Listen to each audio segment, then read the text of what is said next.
अपने ही सरकार के खिलाफ आखिर क्यों मोर्चा खोल बैठे हैं चिराग पासवान।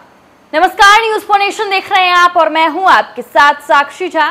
लोक जनशक्ति पार्टी रामविलास के राष्ट्रीय अध्यक्ष और केंद्रीय मंत्री चिराग पासवान इन दिनों अपने ही सरकार के खिलाफ बोलते हुए नजर आते हैं और अपनी ही सरकार के द्वारा जो नियम निकाले गए हैं उसके विरोध में खड़े नजर आते हैं, चाहे वो लेटरल एंट्री का मामला हो या फिर SC/ST आरक्षण में सुप्रीम कोर्ट का फैसला हो।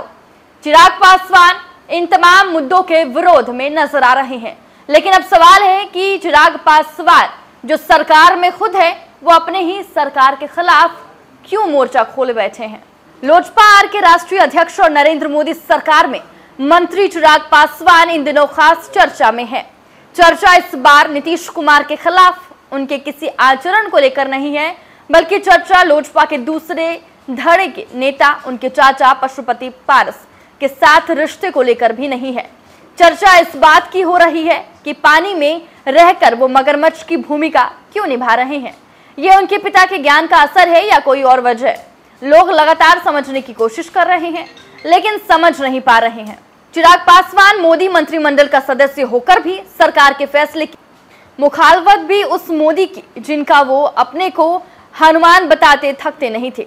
मोदी ने इस अतिशय प्रेम का प्रतिदान भी दिया। 4 सांसदों के समर्थन वाले उनके चाचा को भाजपा ने एनडीए में कोई तवज्जो नहीं दी। चिराग के नेतृत्व वाले धड़े को लोकसभा की 5 सीटें दे भी दी। पशुपति पारस को पलिहर का वानर बना दिया। वो कभी लालू तो कभी नीतीश के दरबार में हाजिरी लगाते रहे, लेकिन लोकसभा में किसी ने उन्हें कौड़ी के मोल का भी नहीं समझा। अलबत्ता इकलौता सांसद वाली पार्टी के नेता चिराग पासवान को भाजपा ने तवज्जो तो दे दी, लेकिन विधानसभा में चिराग पासवान की वजह से तकरीबन 2.5 दर्जन सीटों पर मात खाने वाले जेडीयू नेता और बिहार के सीएम नीतीश कुमार ने गिले शिकवे भुलाकर उन्हें आशीर्वाद भी दे दिया। आश्चर्य होता है कि चिराग पासवान इतनी जल्दी कैसे इतना बदल गए। मोदी के फैसलों को चुनौती देने की ताकत उनमें कैसे और कहां से आ गई। लेटरल एंट्री के सरकार के फैसले का चिराग ने विपक्षी दलों के नेताओं की तरह विरोध किया। वहीं वक्फ बोर्ड संशोधन बिल पर उनकी आपत्ति आई। SC/ST कोटे में वर्गीकृत कोटा तय करने के सुप्रीम कोर्ट के फैसले के खिलाफ उन्होंने बयान दिया। इतना ही नहीं, इस मुद्दे पर इंडिया ब्लॉक के भारत बंद का भी चिराग का समर्थन रहा। उनमें इतना साहस अचानक कैसे आ गया कि जिनका वो अपने को हनुमान बताते थे उनके ही फैसलों के खिलाफ सार्वजनिक तौर पर मुंह खोलने लगे। चिराग पासवान राजनीति में अलग लकीर खींच रहे हैं जो अब तक किसी की समझ में नहीं आ रहा। वो अपने पिता रामविलास पासवान की तरह मौसम का मिजाज तो नहीं भाप रहे। आपको बता दें कि 2020 के बिहार विधानसभा चुनाव में उन्होंने जेडीयू के खिलाफ उम्मीदवार उतारे और एनडीए के इस प्रमुख घटक को नुकसान पहुंचाया। वहीं इस साल हुए लोकसभा चुनाव में उनका एक जिलाध्यक्ष सिवान में एनडीए समर्थित जेडीयू उम्मीदवार के खिलाफ में प्रचार के लिए गया, तो वहीं तिरहुत स्नातक क्षेत्र से उनका एक उम्मीदवार एनडीए समर्थित जेडीयू उम्मीदवार के खिलाफ ताल ठोकने की घोषणा कर चुका है। चिराग अपनी ही सरकार के निर्णयों पर सवाल उठा रहे हैं। विधानसभा चुनाव में उनकी हरकत को भाजपा का स्क्रिप्ट माना गया।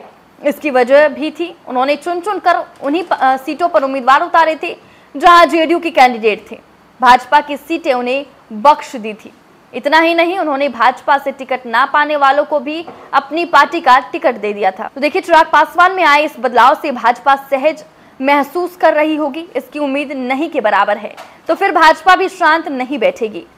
राजनीतिक हलके में चर्चा है कि चिराग के खिलाफ भाजपा ने अपना एक्शन भी आरंभ कर दिया है। इसे इस बात से शुक्रवार को बल मिला कि भाजपा के प्रदेश अध्यक्ष दिलीप जायसवाल चिराग के चाचा पशुपति पारस से अचानक मिलने उनके पार्टी दफ्तर पहुंच गए। मिली जानकारी के मुताबिक भाजपा की ओर से पशुपति पारस को दिल्ली से बुलावा भी आया है। वहीं हाल के दिनों में पारस इसलिए भी चर्चा में रहे क्योंकि लोजपा के एक सांसद ने बयान दे दिया कि उन्हें एनडीए से निकाल दिया गया है।